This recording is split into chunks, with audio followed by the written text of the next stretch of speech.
La Bible déclare dans 1 Timothée chapitre 3, versets 1 jusqu'à 13. Il s'agit des qualifications d'un dirigeant de l'Église.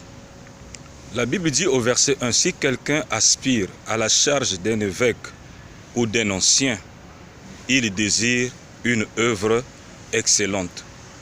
Mais il faut que cette personne qui aspire à la charge d'un évêque, d'un ancien, d'un berger du troupeau, d'un dirigeant, d'un conducteur, qu'il puisse remplir ces critères que la Bible nous donne.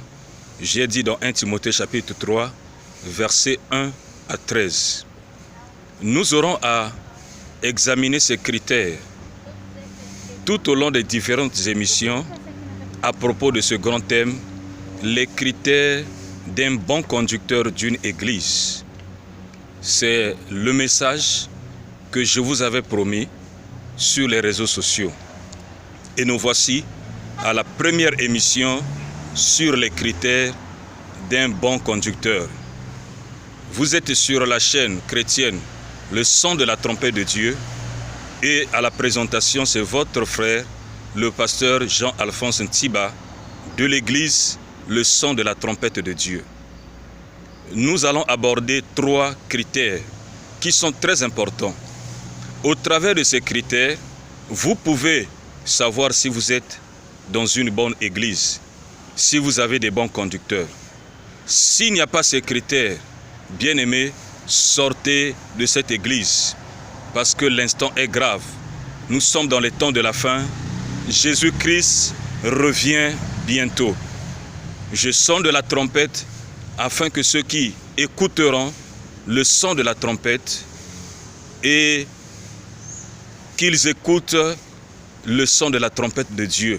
Parce qu'au travers de ces différents messages, je suis en train de sonner la trompette, mais la dernière trompette, c'est celle que Dieu va sonner afin d'attirer à lui tout cela dont le nom a été déjà inscrit dans le livre de vie de l'agneau.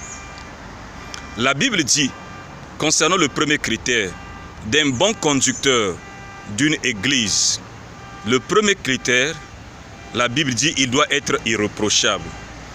Qu'est-ce que ça veut dire, irréprochable? Vous allez me dire, mais il ne peut pas y avoir quelqu'un sur cette terre qui ne soit pas irréprochable.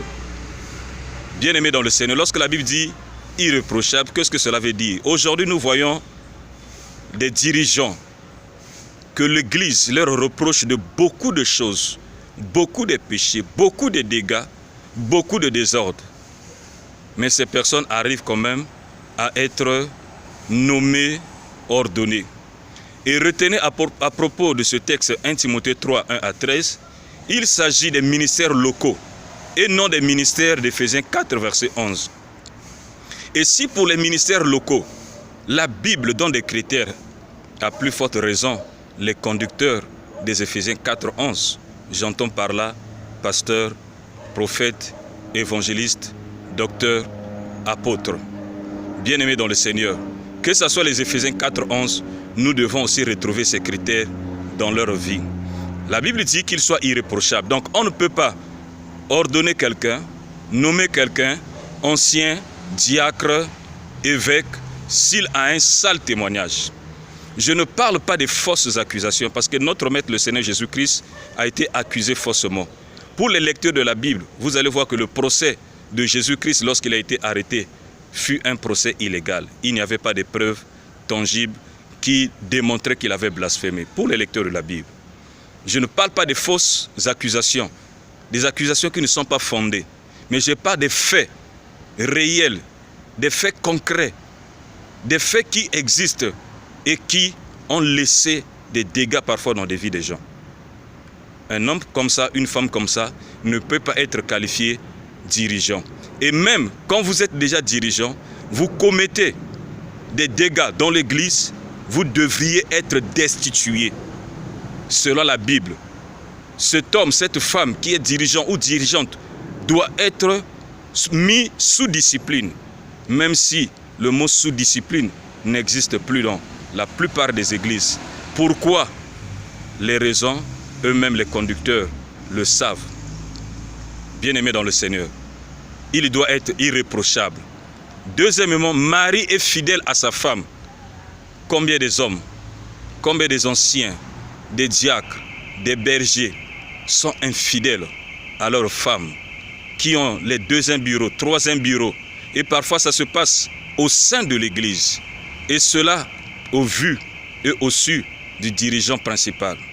Et certainement, puisque il est dit que le poisson commence à pourrir par la tête, et si les serviteurs, les anciens, les diacres font le désordre, ça veut dire que la tête est aussi dans le désordre. Et quand c'est comme ça, c'est difficile de mettre sous discipline.